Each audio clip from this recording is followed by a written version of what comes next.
Listeners, today we have Jason Blaiklock and Anthony MacDermott from the film 18, The Book of Job. Welcome, fellas. Welcome, thank you. Thank you for having us. Yes. Now, I'm quite excited because I didn't know much about this film. I'm a Christian myself, but you don't need to be a Christian to watch this film and find out about the message in it. So first up, what I'd like to do is ask you about how the film came about, how you decided to make it, who you made it with, who got involved, and we'll go from there. Scissors, paper, rock to see who goes first. I think Jason needs to talk on this one because he is the ultimate producer, and that's definitely his bag. So over to you on that one, Jason. And I thank you very much for giving me that compliment, Anthony, but you will say better things than me, so... We can't make this a mutual appreciation society. Okay. Well, you already have, guys. Right, but hey, okay. what say we just sort of interact with each other and we get to the to the plot. But Okay. so who came up with the idea? Okay, so I had one of the most unusual moments of my life. I was actually sitting in my bedroom, staring at the blank white wall after having read the Book of Job, and noticed that it read like a film script, which it does. You've got each character at the heading, and then you've got in one point very clearly stating Eliphaz now shouting. I thought, that just sounds like it's been written as a film script. And I was dreaming, staring at the wall, daydreaming, thinking, wouldn't this make an amazing movie? And I kid you not, I felt the heavens opened, or it wasn't that dramatic, but I definitely felt an impression of the sense of, you must do this. And Wow. It was such a strong impression, it compelled me to literally go out and do it. I literally felt like I'd been given a mission. And so I gather that after reading this particular text, that it had a specific message that also gave you that idea, not only that it was written like a movie, but that the actual feel and the meaning of the text had something to do with it as well. So now you've only given us 20 minutes for this interview, Christine, so I'll reserve that answer to maybe a longer interview, perhaps. Okay, fair enough. There's a backstory to Jason's start in this. He's always had a fascination, and but prior to this adventure, he had made a Bible movie app where he had religiously, dare we say it, documented every book of the Bible as a watchable movie with the primitive resources he used at the time. So he has form in this space, but he hadn't to this point created a live reconstruction rather than using stock film and stock audio and stock voiceover. And so you can still see that app, and a lot of it's gone viral beyond your imagination. And I think that was a bit of the momentum for him. He loves film, and he loves making, particularly in conjunction with his faith. He loves making art, and that's to me the most inspiring thing is his partner in crime. So you had something to work off when you started. You had some idea of how it all worked and the concepts and so forth. So where did you go from there? So I'm just going to go back for a moment, if you'll indulge me. Not a problem. I was in my 20s, living literally on the street, bed surf, like couch surfing, or sort of sleeping semi-rough, on drugs, alcoholic, and I hadn't eaten for 3 days, literally. And a dear old friend of my father's came down, this lovely woman, Subaru. She came down and met me at Bondi Beach as I was wandering around dressed in black with a shaved head, and said, Jason, you look pretty hungry. Can I get you a sandwich? And I said, sure, I'd love a sandwich. I was mad. I was off my head. And she sat me down on the beach and she said, Jason, how much of the Bible do you remember? Now, I'd grown up as a Christian. I'd read the Bible cover to cover by the time I was 12. I'd probably read it 4 or 5 times. I could not remember one name from the Bible in my drug-addicted, backslidden state. And I was literally quite mad at that time. But that one moment brought such clarity. It, in an instant, brought me to my senses and began my journey out of that hell.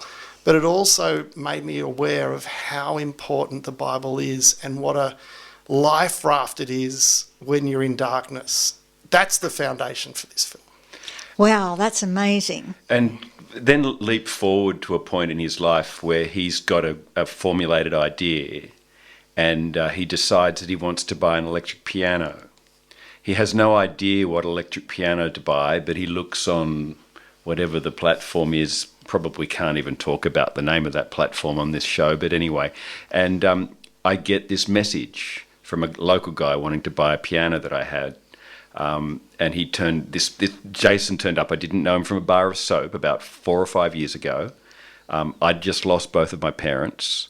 I was suffering incredible anxiety with work and with all sorts of other things, deep in the dark of dare we say it, biblical depression. And this person walks in with like a breath of fresh air and walks out with my piano under his arm. I'm now very jealous he has that piano, by the way.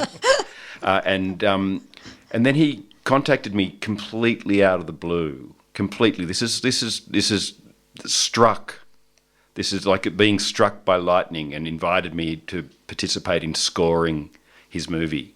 I didn't realise how underdeveloped that movie was at the time, but I'm pleased that it wasn't that developed, and he gave me full, unconditional editorial control over the music, which was something that I just didn't believe I was ever going to get.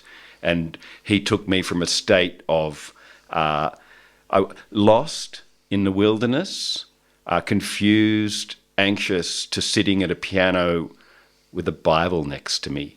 Can you imagine the mission accomplished, that sign that came up on his window when he had this man in despair, working through a Bible and playing the piano, and it's from that we've established a lifelong relationship in the space of all of about 4 or 5 years. It's astounding, to be honest with you. As they say, God works in mysterious ways, and it's never the way you expect.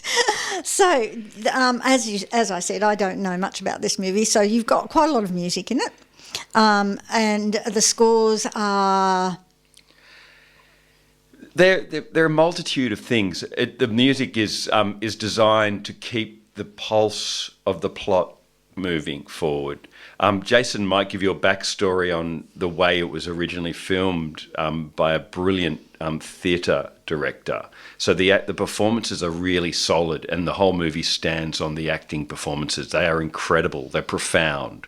So there was a lot to work with, but the object of any scoring process, I've subsequently learned, is not to get in the way of the good acting. It's just to give it momentum or bring it back to zero. Silence is a very useful tool to use when there's a really poignant moment on the screen. So it's really important. I love doing a trailer. That's the one where you get a big burst of excitement and you get 3 minutes to just go crazy. But at the same time, there are moments in there where we agonised. I can remember the afternoon when we scored it with about 100 pieces to choose from. We literally put them into spot. And we walked out and we shook each other on the hand. And it was one of the most satisfying afternoons, but it was one of those moments where you have to live through it to realise the suffering we had to try and piece that. It was a jigsaw. It was a huge jigsaw that we did that day. But the important thing about the music for me was to not get in the way of these incredible performances, which I think, I don't know if Jason might be about to mention it, but we're actually going to open at the Coleroy Cinema in about a month's time. Which would be really exciting for us because we're both Northern Beaches boys, but we're both born and bred on the Northern Beaches. So we're very excited to be premiering it at the Coleroy Cinema. It's such a landmark. We love the Coleroy. I always love the Coleroy Cinema. I mean, it's just one of the most iconic locations from Manly to Pittwater. I mean, it's such a beautiful location. It's such a staple. So I just love that we can just put a showing on there and invite people in. And it's still available as a live theatre. It's the only one left. In 1938 it was built, wow. And it's the only one left on the beaches, on the whole area, which is fantastic. So, and I think that will be on Wednesday the 20th at 6 p.m. Yep. So, yeah, we'll talk a little bit more about that. So tell me about the actors. They're Australian actors? We've got an incredible cast. So Daniel Whittinson runs the Salt and Light Theatre Company up on the Central Coast. He's the director of the film, and he brought in an amazing cast. The standout, obviously, Josh Adamson, who played Job. So Josh is an incredible Australian, now living over in Hollywood, doing amazing things. But the passion that he brought, I was astonished that these actors all learnt their chapters-long script with a month and a half into production. They were astonishing. I had always assumed, wrongly I learnt, that they would use teleprompters. They didn't. They learnt the scripts off by heart. We're talking about 4, 5, 6 chapters each. So you've got Job's wife, Jessica Marchi. She did an amazing job. There's some incredible scenes that unfortunately didn't make it, but just her grief that she brings to having lost everything was really significant. So we loved her. And then we got Shane Emmett. He was Eliphaz, again, played an incredible role and really brought his own flavour to it. And they're just amazing guys. Bildad, we got Elihu and Zophar, Ben Brock for Zophar, Tim Lim, and then amazing, our friend who played... Roberto Zenka. How could I miss Roberto? What a talent. Roberto's gone on to do some amazing things. So they're all actors in their own right, playing in the Hollywood space and doing amazing films. So love them all, and they did an incredible job. And Daniel Widdowson brought that theatrical talent to them. It's like Shakespearean opera. It really is. It's like watching Shakespeare. It's in that sort of zone. So when you go to see the film, what you're watching is a book come to life in the same way the Shakespearean films have been brought to life. So it's not a car chase adventure. It's not a bombs going off, but there is a whirlwind that turns up. And, it really gives God a time to speak, which was quite significant. You don't hear God speak much in films. Okay, so you actually get a God voice within that film somewhere. God, we don't want to be a spoiler alert, but God does make an appearance. Oh, wow. He does. And Neil Modra did an incredible job playing Job's God. Job playing Job's God. Neil Modra. It's a tongue twister. We had different voices to play God. We tried 3 or 4 different actors, and they were all very competent actors, but none of them... The voice didn't work. Yeah. And it's not a deep, booming thing that we were looking for, because you can do that in, effects. It was more just having that connection of... I wanted someone where you could feel the strength of God's love. There's an awe in God's love that really is very hard to put your finger on. I didn't want just a voice. And Neil Modra actually brings this voice that takes you to another place. I watched him perform that. He had about 4 or 5 goes at this monologue, which is probably maybe 10 minutes long. And on each occasion, it reminded me of a graphic designer just trying to get the essence of out of what the thing is that he's portraying. And is God angry? I remember the confusion on his face. Is God calming? Is God soothing? And he really drew the essence out of love, basically. And the end result is somewhere between, a command with a humble command. When we picked him up on the way in to play God, and it's a big role to play. I mean, there's not many people can fill those. I mean, he had to put his headphones on and listen to nothing the whole way, and he didn't want distraction before he gave his monologue. So he in did the quite studio. a lot of preparation on massively. the way in. No, he really felt it was a bit of a calling. He really felt he was called to do the role and gave it everything. It was quite incredible. Once again, he knew his monologue off by heart. So this was an astounding, and that's just worth emphasising that there's nothing here that's not in the Bible. Every spoken word is an excerpt, is the Bible. There's a 2.5-hour version and a 90-minute version, which is the version we're playing at the Colorado Cinema. They both are extracted precisely from the Bible. So the acting and everything is a portrayal of exactly the language used in the Bible, which is pretty unheard of in the modern world. Very much so. Everybody wants to put their own interpretation onto it, and that frustrates me something fierce because some of those interpretations are way off. Yeah. So it's great to hear that it's been portrayed as it should be. Yeah. Really looking forward to seeing it. So tell me about directing it and how that felt and the logistics of getting that done? So Excelsior Productions is a production company that has come out of Excelsior University. That is their inaugural film production. So they're a Christian college in Sydney, the first Christian university actually right now. They're an amazing college. They gave their premises as a studio and all of their students as volunteers and interns and paid staff, and it was an incredible mix of students and professionals and alumni, and everyone got together and created this incredible wall-to-wall four-stage psych, which was basically a green screen.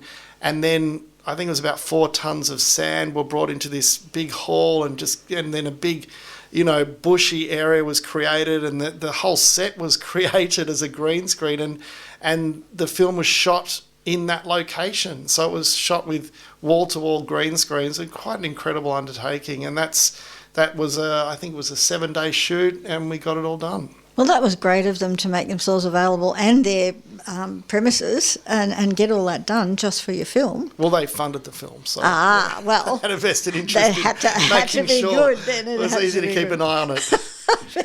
But I walked around the set and I was blown away. You had people with headsets and, screens and clipboards and people doing what they had to do. There was a mini in advance doing from makeup, because Job, particularly when things turn a little sour for poor old Job, the makeup artists went to town, and that was Jason will probably say, but if it took less than 2 hours to put that makeup on, I'd be surprised. And these are multitude of warts and oozing, pussing blood and that kind of thing. Well, the kids are going to love that. I love it.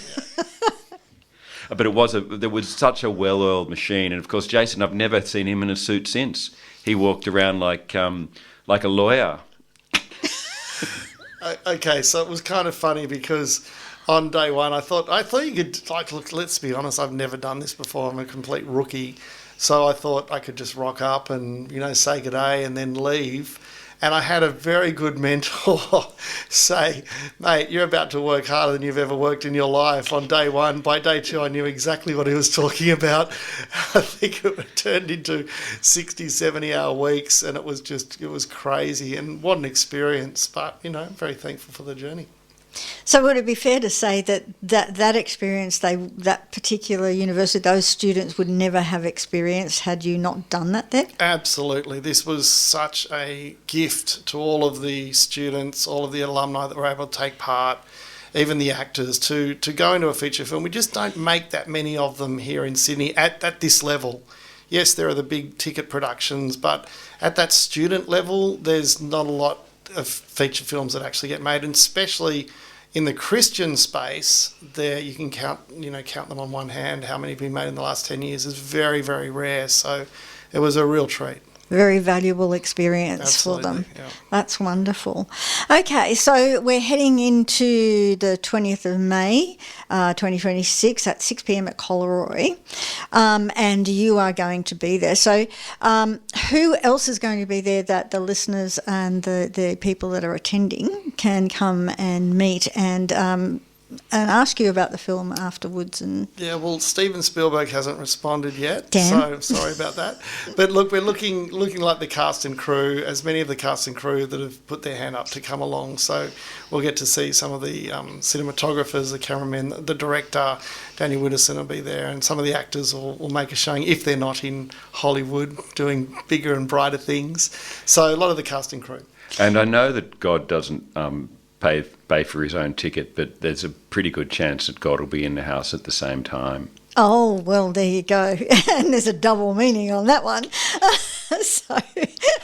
But no, that's great. So the people of the Northern Beaches and anyone outside the Northern Beaches that wants to come in and see this film on the big screen, first time on the big screen, first time ever anywhere, can come in and actually meet these people. Yeah, absolutely. Yep, we'll do some nice little giveaways. We've got some great little giveaways for the night as well, so it'll be a lot of fun and quite a unique experience. So I also hear that you've got a photo wall happening. We do, yes. So tell us about the photo wall.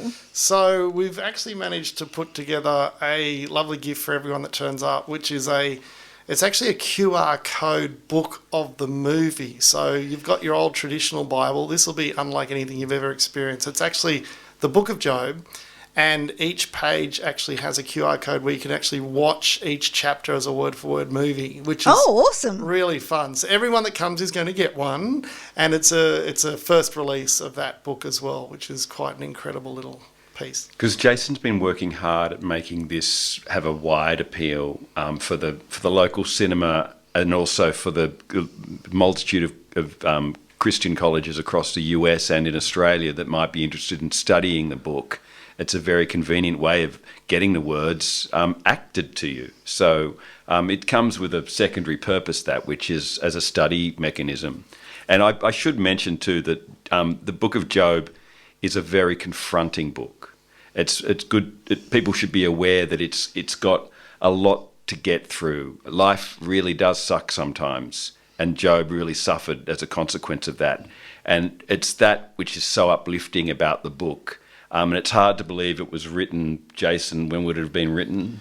I reckon it's actually arguably the first story ever put down in the historical record. So, the history states that Job is literally the first book that humanity ever experienced, which is quite profound. Yeah. And it asks questions about, why do young children die? Why do we have to face that? We have Job, with his fist to the sky, asking, why has this come to me? Why are we suffering here? Why can't life be heaven? And these are really confronting issues for the Bible to deal with in book number 18. Book number 18. They're confronting issues. And they're still relevant today. We have to face it all. Yeah. Everyone has to face it in their life. And that's what I think is the beauty of the book. Here I am coming out of my own suffering, dealing with a book where these issues come up. And the 90-minute version, I must say, is very good to get through. I never really understood the book until it was chopped down to 90 minutes. We can get the most out of it. And it's you do walk out understanding that the questions that we face now have been around for thousands of years. Can I just throw in, I'm so glad you said that, because I've been working on this script for years, and I too did not actually understand the book until I saw the finished film. Isn't that interesting? Because it is, yeah. Again, interpretation. It brings it to life because you're actually watching the characters, and you will be challenged. And I'd love to hear your comment after the film. How many have given the advice of Job's friends? Because I know for a fact I've given the same advice as Job's friends, which we now know was wrong. Even after watching the film, I've almost felt the advice come up my throat and almost leave my mouth until I remembered, hold on a second, in the book of Job, that was exactly the same advice that Job's friends gave that God said was not the right advice. It's such a challenge to listen to how God actually deals with suffering. Well, I tell you what, you've really got my curiosity piqued, and I'll bet you anything our listeners are just sort of going, wow, we better check this one out, because I'm as curious as hell now. So thank you very much, Anthony MacDermott and Jason Blaiklock, for coming in and talking to us about the Book of Job, which, again, you will have the actors and the people involved at Colliery Theatre on the 20th of May at 6 p.m. Thank you for your support. Thank you for having us here, and long live community radio. And God bless. Thank you.